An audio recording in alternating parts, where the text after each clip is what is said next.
নির্দিষ্ট সময়সীমার মধ্যে কোনো ঋণ পরিশোধ না করলে তা মেয়াদোত্তীর্ণ হিসেবে গণ্য হবে। এরপর অনাদায়ী হিসেবে ওই ঋণ ৯০ দিন অতিক্রম করলে খেলাপি হয়ে যাবে।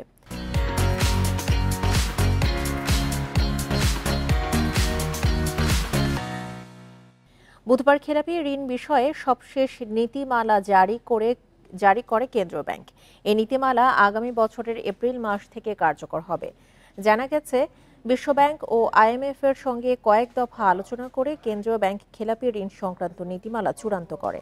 পাশাপাশি আগামী বছরের জুনে এই নীতিমালা অনুযায়ী প্রতিবেদন তৈরিতে ব্যাংকগুলোকে নির্দেশনা দেওয়ার সিদ্ধান্ত নেওয়া হয়েছে।